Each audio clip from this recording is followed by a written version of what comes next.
Você que não é um frequentador assíduo de nossa comunidade, você é muito bem-vindo. E no momento certo, se você permitir, nós gostaríamos de conhecer você.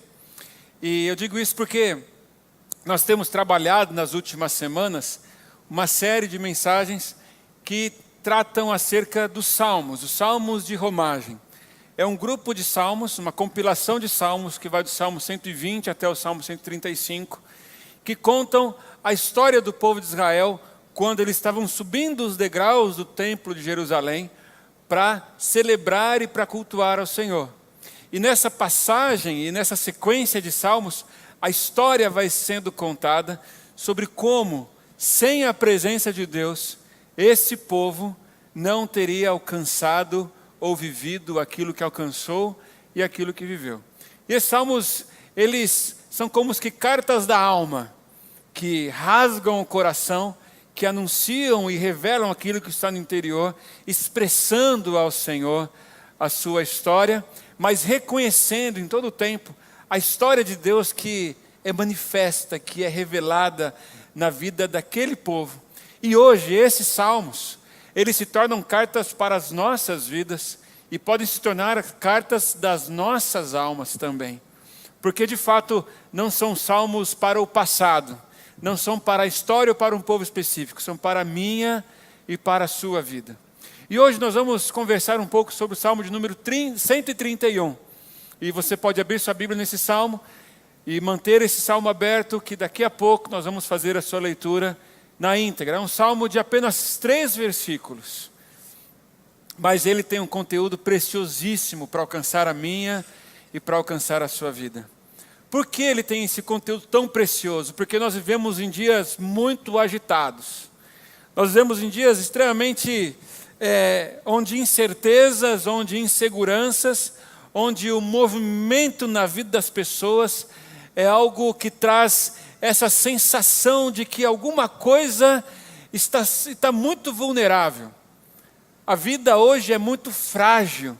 E se em um momento as pessoas estão passando por uma ótima situação, em pouco tempo, de repente, parece que a situação é revertida e aí somos levados, ou as pessoas são levadas nessa montanha-russa da vida, a esses altos e baixos que ninguém consegue compreender.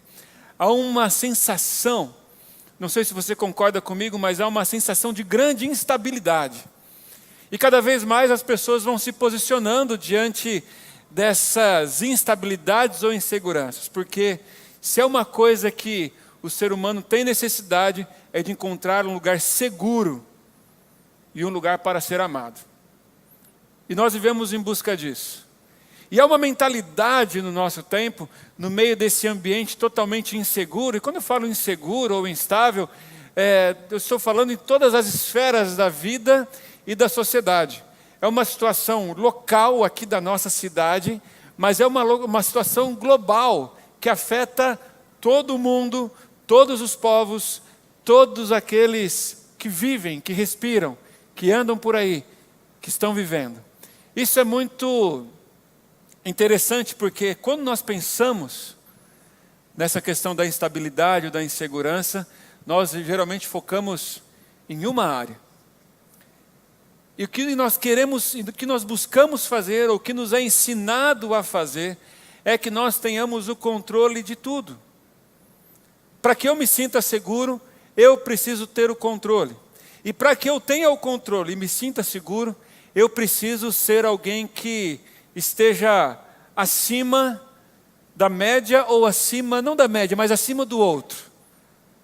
Quanto mais eu estiver melhor preparado para ser maior e melhor do que o outro, parece-me que terei então uma sensação de segurança. Mas isso é uma grande ilusão. As pessoas são ensinadas nessa mentalidade de que elas precisam viver um ambiente de grandes realizações, de grandes conquistas. E isso gera essa agitação. Porque se eu vou viver essas conquistas, muitas vezes nós focamos na área material, financeira, mas Na questão intelectual hoje é assim. Na questão relacional é assim. E na vida, em todas as suas esferas, como nós já falamos, isso vai isso vai impregnando em nossos corações. Vou dar alguns exemplos para vocês.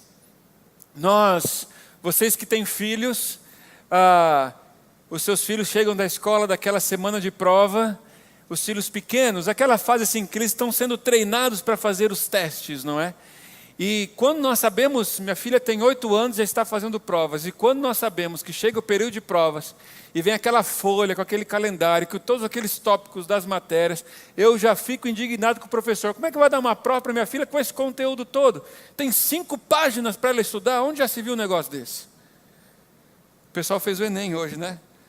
5 páginas estaria moleza para quem fez o Enem hoje. Mas eu já fico e nós já vamos ficando angustiados, porque eu quero que ela tenha um bom desempenho.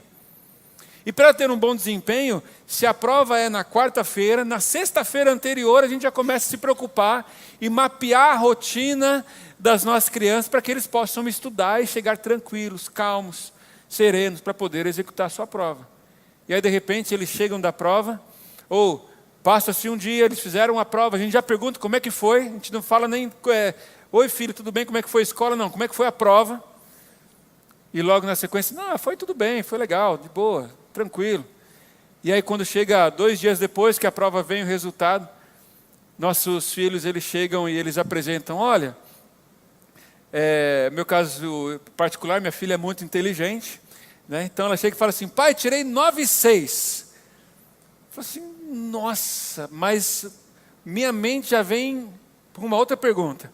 Será que alguém foi melhor do que ela?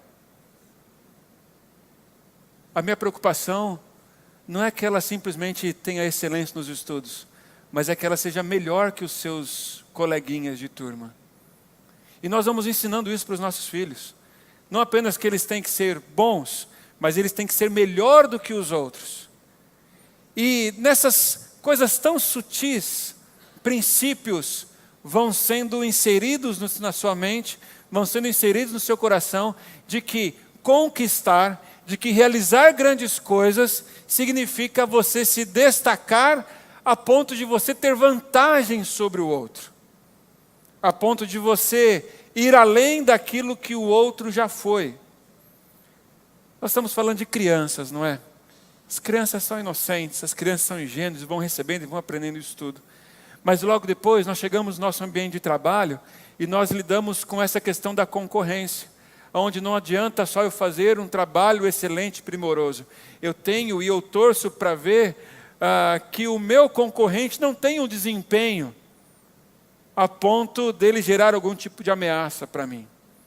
E nos relacionamentos, nós vamos lidando sempre com uma expectativa de que nós possamos nos destacar. Então, nós não vamos acumulando essa mania de grandeza que nós vamos viver, não tem somente a ver com as questões financeiras.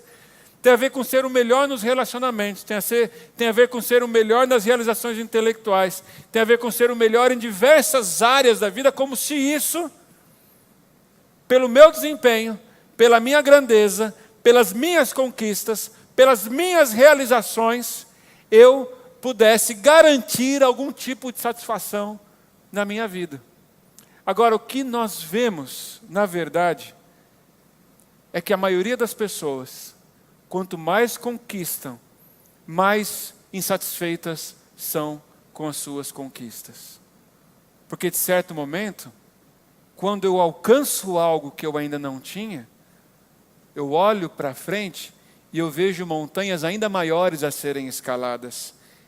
E aí a minha ambição, a minha ganância, esses pequenos princípios que foram sendo inseridos no decorrer da história, de forma sutil, de forma ingênua, me levam a ter essa sensação de insatisfação. E aí eu vou em busca de outros objetivos, e de outros objetivos. Ou seja, eu fico com uma fome insaciável de grandes realizações. Uma fome insaciável de sempre conquistar mais. E aí já não é mais uma casa, é uma casa e é um sítio. Não é mais uma casa e um sítio, mas é uma casinha na praia. E não é mais um carro, agora são 2. E se eu tenho 2 carros, eu ainda quero ter um patinete elétrico para economizar, não é? E aí a gente vai pela cidade e já está ficando congestionado de tanto patinete que tem por aí.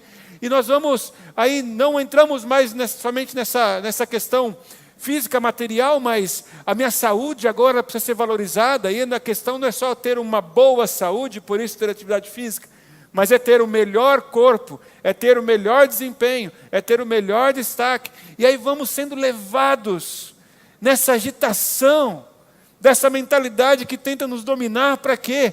Para que nós tenhamos a sensação de que nós, tendo o controle de tudo, nós fiquemos satisfeitos, porque de certa forma nós estamos parecendo ser como Deus. Gênesis, o início da história da humanidade, conta sobre a queda. E a figura que é usada, e a pergunta, e a dúvida que a serpente, que o inimigo coloca ali diante de Eva e de Adão é: olha, Deus sabe que se vocês comerem desse fruto, vocês serão como Ele. E essa fome, e essa necessidade de irmos nos impondo, também tem a ver com esse anseio por poder, por controle e por grandes agitações. E aí o nosso coração e a nossa vida é movida em 3 dimensões ou em 3 expressões. Primeiro, eu tenho um coração que sente, e esse sentimento ele é gerado. Tem a ver com a natureza humana. Tem a ver com algo que nasce em nós e que nós não precisamos pedir para acontecer. Ele simplesmente acontece. Os sentimentos vêm e tentam nos dominar, porque a partir dos sentimentos, de observar aquilo que o outro tem e eu não tenho, de ver a prosperidade do outro e não a minha. E é interessante que o próprio rei Davi, o salmista Davi, ele questiona Deus em um dos seus salmos, dizendo assim: como é que o ímpio que faz o mal diante do Senhor, ele prospera, e eu que faço o bem, eu que sou honesto, eu que ando nos seus caminhos, passo por necessidades. Então esse questionamento não é somente para os pecadores compulsivos ou crônicos, mas faz parte daqueles, inclusive, que são conhecidos como ter um coração como o coração de Deus, segundo o coração de Deus. Mas desses sentimentos surgem os desejos. E é esses desejos que vão dominando a nossa alma, que vão dominando os nossos pensamentos, que vão dominando o nosso olhar, que vão dominando o nosso foco. E a partir dessa relação dos sentimentos com os desejos, nós passamos a ter atitudes. E essas atitudes, dirigidas por esses desejos e por esses sentimentos, não vão permitir nunca que você descanse. Você sempre vai correr atrás de algo que te satisfaça. Eu sempre vou acabar correndo atrás de algo que me satisfaz. E essa é a grande questão. Porque podemos adquirir tudo, podemos experimentar tudo. O autor de Eclesiastes, o sábio, disse: eu vi tudo, eu experimentei de tudo, eu não neguei nada que o meu coração pediu. E tudo que eu percebi é que a vida é uma grande ilusão e correr atrás do vento. E o seu resumo nessa história toda, no final do livro de Eclesiastes, é: olha, teme ao Senhor e viva conforme os seus desígnios, se você quiser ser bem-sucedido. Percebe? Corremos, nos cansamos, nos iludimos, nos permitimos seduzir e no final das contas não chegamos a lugar nenhum que possa satisfazer o nosso coração e plenamente trazer-nos realização para a vida. E é nesse contexto que o salmista ele se expõe diante de Deus no Salmo 131. O salmo anterior, que foi meditado na semana passada, ele aborda a questão do sofrimento. E ele expõe a sua dor, e ele expõe o seu sofrimento, e ele expõe as suas perdas, mas ele reconhece que em Deus existe esperança. Que em Deus existe 2 fatores importantíssimos: perdão e misericórdia. E isso faz com que mesmo em meio ao sofrimento, Deus não seja inacessível. Deus não está distante da nossa dor, Deus não está distante da nossa luta, Deus não está distante do nosso sofrimento. Pelo contrário, Ele é acessível e derrama sobre nós perdão, misericórdia e por isso nós podemos viver com esperança. Bom, a partir daí o Salmo 131, ele parece ser uma continuidade dessa linha de raciocínio ou desse pensamento. E eu gostaria de ler agora esse salmo com você. Esse Salmo 131, ele diz assim: Senhor, não é orgulhoso o meu coração, nem arrogante o meu olhar. Não ando em busca de coisas grandes, de coisas demasiadas maravilhosas para mim. Pelo contrário, fiz calar e sossegar a minha alma. Como uma criança desmamada nos braços de sua mãe, a minha alma se aquieta dentro de mim. Espera, Israel, no Senhor, desde agora e para sempre. Esse salmo, ele começa tratando exatamente desse ambiente da agitação. E o salmista, na sua declaração, ele diz: Senhor, eu não estou ostentando nada. Meu coração, ele não é orgulhoso. O meu coração, o meu olhar, ele não é arrogante. Os meus olhos não estão buscando nada que me faça ser maior ou ostentar acima dos outros. Os meus caminhos não são caminhos que buscam aquilo que é bom para mim ou que é maravilhoso para mim. Ele está se colocando numa condição da contramão exatamente dessa mentalidade que nós vivemos. E se você observar esse texto, os salmos são incríveis, porque a poesia hebraica ela é cheia de significados, e as palavras são escolhidas, e as letras são escolhidas de maneira muito especial. Tudo faz sentido. Quando nós traduzimos um texto, ele perde um pouco essa beleza, essa métrica, essa rítmica, mas algumas coisas ainda podem ser percebidas a partir disso. Coração orgulhoso. Senhor, não é orgulhoso o meu coração. Meu coração não é soberbo. O coração tem a ver com os sentimentos. O meu sentimento não é de soberba. O meu sentimento não é de orgulho. O meu sentimento não é de conquista. O meu sentimento não é de agitação. Se alguém vivia nesse ambiente, essa pessoa não sou eu. E ele continua dizendo: Senhor, não é arrogante o meu olhar. E a partir do olhar é que os desejos ganham espaço no nosso coração. Os olhos são a janela da alma, não é? Ou seja, eles tanto revelam aquilo, mas eles também alimentam a alma dos desejos. E como nós somos levados a desejar aquilo que é do outro a partir de um simples olhar. Como a mídia, como a publicidade, como o marketing são importantes e têm o seu papel fundamental na sociedade, mas como ele mal dirigido, como ele usado de forma maléfica, ele pode manipular e conduzir as pessoas a terem desejos daquilo que eles não precisam, para que eles busquem desenfreadamente algo que não fará absolutamente nenhum benefício em suas vidas. Isso tem a ver com comunicação. E muitas vezes até esse desejo essa sensação ou essa manifestação de orgulho e de arrogância se manifestam não apenas no campo da materialidade, mas também da espiritualidade. Como nós temos pessoas e movimentos hoje que de maneira muito perfeccionista ou manipuladora conseguem conduzir ou dirigir as pessoas a inverdades a respeito da palavra de Deus, fazendo promessas que não estão na palavra de Deus, exigindo coisas que não estão na palavra de Deus e levando pessoas a cumprirem tantas coisas que eles confundem com Deus, mas que não tem nada a ver com Deus. O próprio Jesus, no Evangelho de Marcos, conversando com os fariseus, ele diz: vocês ensinam as pessoas a viverem por mandamentos que não têm a ver com Deus. Vocês criam regras e colocam uma assinatura como se Deus havia escrito essas regras.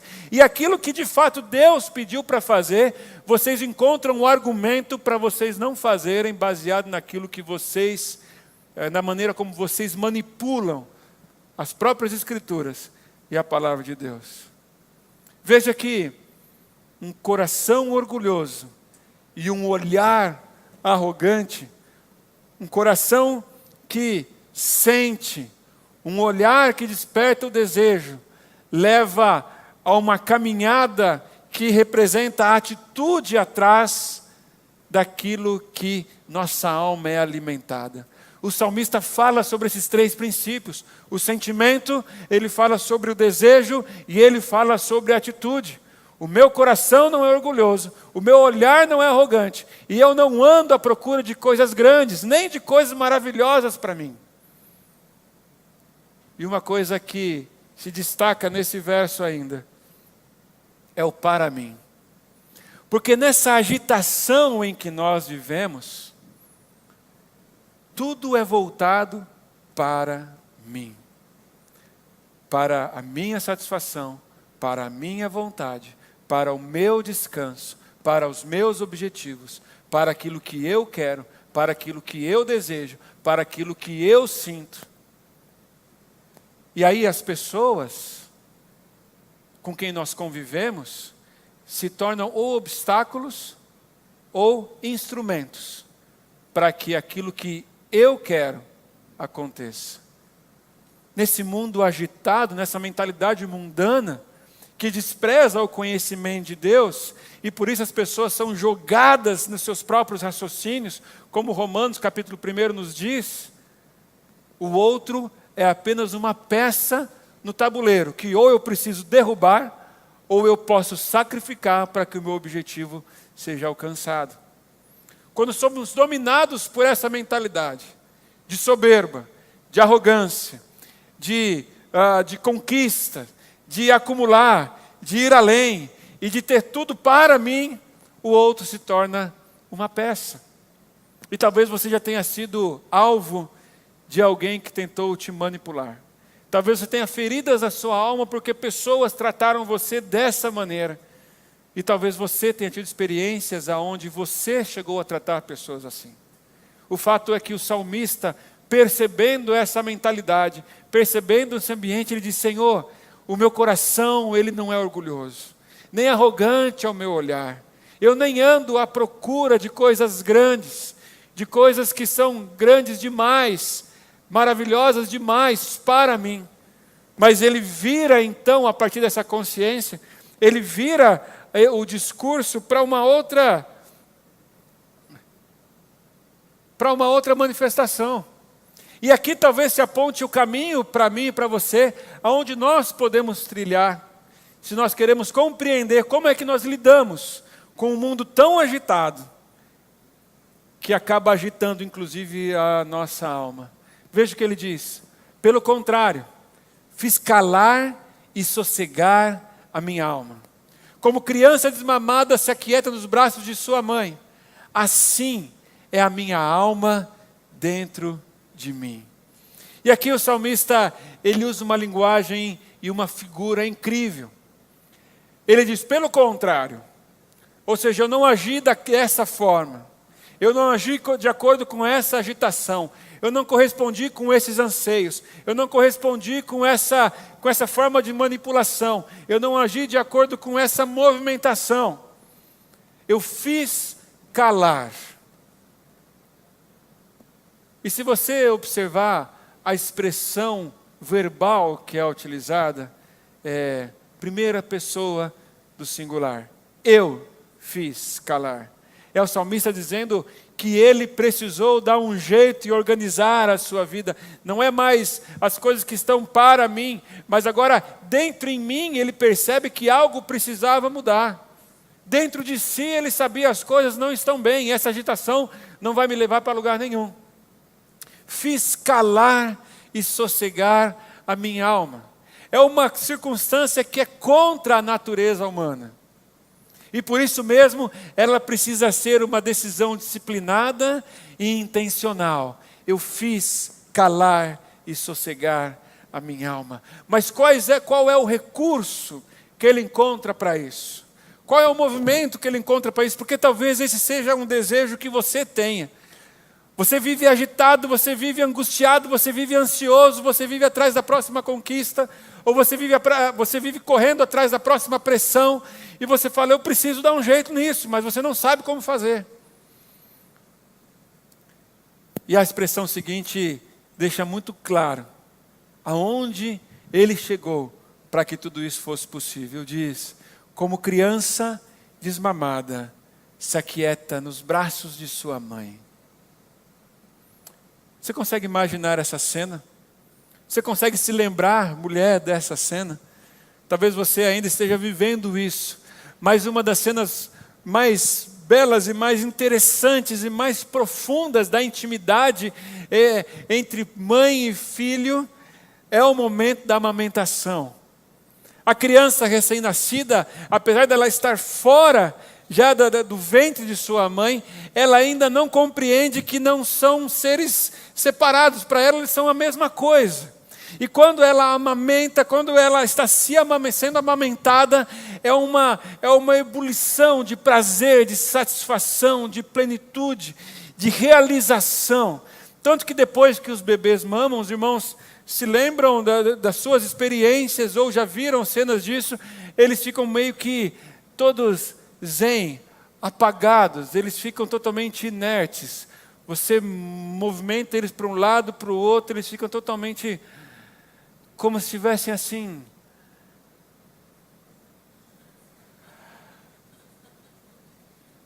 Vocês me entendem, não é?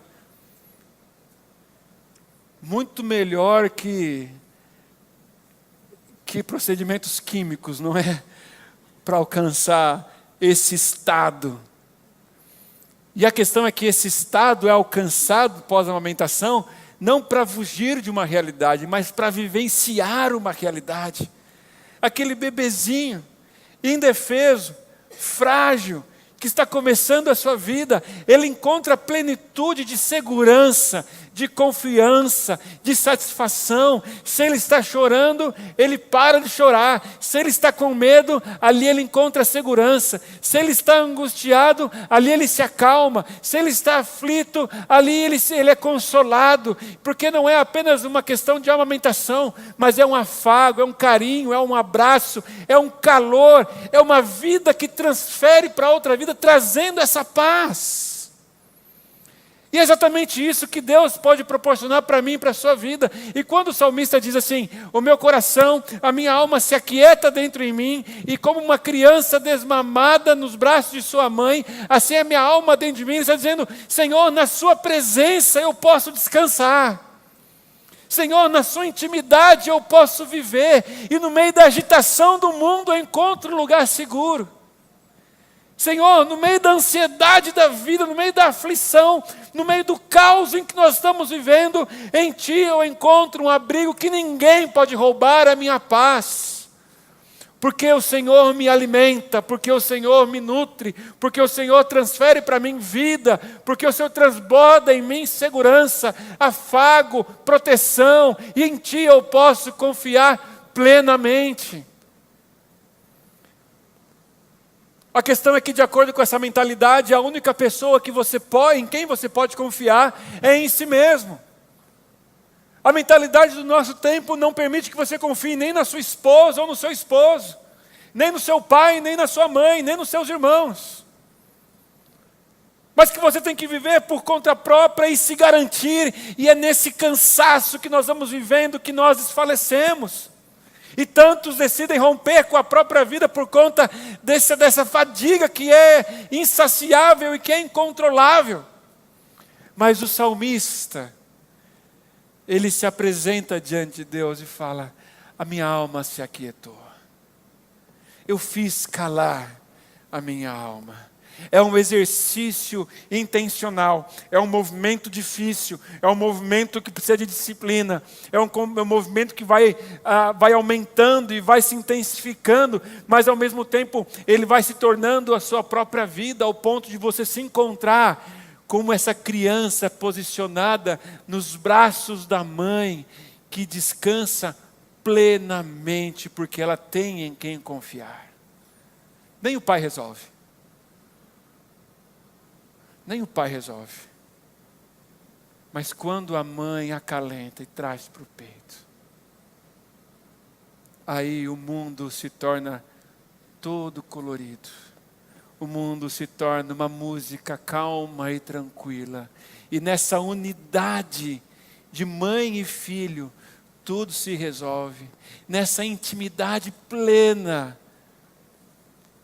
O mundo está aí, a agitação está aí, a pegada está difícil, o movimento é intenso, mas eu me encontro num ambiente que é totalmente incompreensível a quem olha para mim e vê tantas pressões, e parece que eu estou ali, protegido, cercado, acompanhado, e aí enfim eu posso descansar em meio a toda a agitação. O salmista, ele olha para esse ambiente e ele reforça isso, né? Ele reforça essa verdade e ele já não pensa mais naquilo que é para si. Você se lembra do primeiro versículo? Ele terminava com para mim, mas agora ele fala dentro de mim. Não tem mais a ver com o outro que vai fazer algo para me satisfazer. Não tem a ver mais com o ambiente externo que me satisfaz. Tem a ver sim com a organização interior da minha vida, com a sua presença em minha vida. Tem a ver sim com o Senhor habitando, gerando, transformando, acalmando, amamentando, cuidando, protegendo.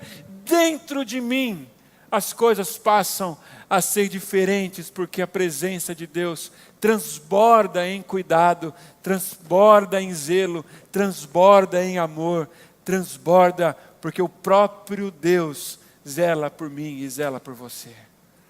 Essa declaração que o salmista faz, não é para mim, mas agora o movimento é dentro de mim. E ele encerra dizendo: espera, ó Israel, no Senhor, desde agora e para sempre. Ele faz uma exclamação: Israel, para de correr. Israel, para de agitação. Israel, para de movimentação. Israel, para de tentar se realizar em todas as coisas, porque todas as coisas não vão dar conta. Israel, para com esse negócio de ficar correndo atrás do vento. Espera, pois, no Senhor.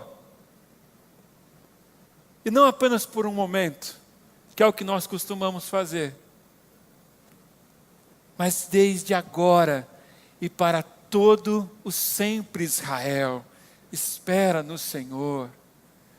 Sabe o que é interessante nesse versículo? É que a agitação acaba, a sua proposta é essa esperança no Senhor, mas ele não fala mais para mim, ele também não fala mais dentro de mim, agora ele fala Israel. E o que é Israel? Israel é uma pessoa? Não. Israel é um povo, Israel é uma comunidade. Percebe a transformação que Deus faz quando nós repousamos e confiamos nele? Não buscamos mais aquilo que é maravilhoso demais para nós, no egocentrismo, no egoísmo, na arrogância, no orgulho, na ganância, na ambição, nas medidas totalmente desequilibradas da vida. Somos transformados de dentro, por dentro. O Senhor avança e transforma a nossa vida e faz jorrar esse rio calmo, sereno, tranquilo. E agora a minha vida não é mais centrada apenas em mim, mas ela tem um olhar para a comunidade. A experiência que eu vivi de aprender a descansar no Senhor, ela transborda e ela alcança o meu povo. Alcança a minha comunidade, alcança a minha família, alcança os meus amigos, alcança os meus iguais, alcança aqueles que precisam aprender a descansar no Senhor. E eu posso ser um agente de proclamação de que nele, de que os braços de Deus, que amamentam, que acalentam, que nutrem plenamente, não são apenas para uma pessoa, mas é para todo aquele que se achega à sua presença e nele encontra descanso e alívio. Jesus, no Evangelho, ele faz essa declaração: vocês venham a mim, vocês que estão cansados, vocês que estão sobrecarregados, e vocês vão encontrar descanso para as suas almas. Você está cansado da correria? Você está cansado dessa agitação em que você tem vivido? Você corre para um lado e para o outro tentando se garantir. A questão não é você trabalhar muito ou você trabalhar pouco, mas é por que você trabalha. Se você trabalha porque você acha que isso vai te satisfazer, ou aquilo que você vai conquistar através do trabalho vai trazer realização para a sua vida, isso está errado.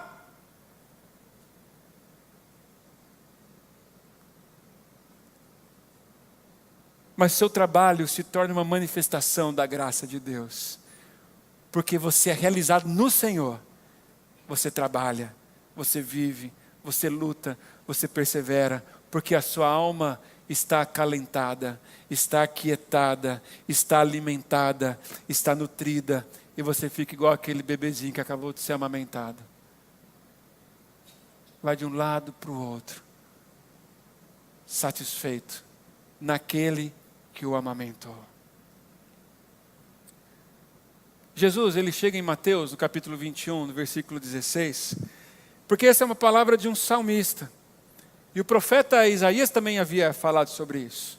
Mas Jesus chega no Salmo, em Mateus 21, 16, ele diz assim: olha, vocês estão ouvindo o que estão dizendo? E Jesus respondeu: sim, vocês nunca leram da boca dos pequeninos e crianças de peito tiraste o perfeito louvor? Nós queremos viver uma vida de adoração, não queremos? Queremos ser encontrados como verdadeiros adoradores. Queremos que as nossas canções expressem esse louvor. Mas o louvor não pode ser reduzido às canções que nós cantamos aqui. O louvor não pode ser reduzido ao dízimo e à oferta que eu e você ofertamos e trazemos aqui diante do Senhor. O louvor, ele não está simplesmente nas benevolências que você tem ao fazer o bem para o outro. O louvor perfeito habita nos pequeninos e nas crianças de peito. Que criança é essa? É essa criança do Salmo 131, que é amamentado, se desmancha nos braços da sua mãe, totalmente confiante de que ela está cuidando dele. Então, Jesus nos ensina uma coisa: louvor tem a ver com confiança. Louvor tem a ver com entrega. Louvor tem a ver com deixar-se levar por aquele que é o Senhor de todas as coisas. O salmista, ele faz uma declaração sobre uma mentalidade que ele não está mais disposto a viver. O salmista faz uma declaração de que ele precisa se calar e sossegar a sua alma. E ele nos mostra como faz isso. E o salmista nos convida a ter uma espera no Senhor. Não é uma espera pelo Senhor. É uma espera em Deus, com Deus, na presença de Deus, na palavra de Deus, nos princípios de Deus, na companhia daquele que sempre nutre, alimenta e satisfaz plenamente a vida de qualquer ser vivente na face da terra. É Ele, e somente nele, que nós podemos encontrar satisfação. Não são as realizações, não são as conquistas, não são as correrias, não são os bens materiais, não é a intelectualidade desenvolvida, não é o tirar vantagem do outro, não é o estar acima do outro, é nele, na presença dele somente, que eu e você podemos encontrar esse descanso.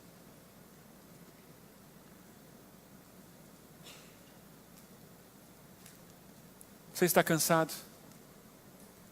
Você se sente inseguro? A sua vida tem sido uma manifestação de correr de um lado para o outro sem encontrar foco e sentido algum? Há uma resposta para mim e para você a respeito de como nós podemos fazer, sossegar e calar a nossa alma.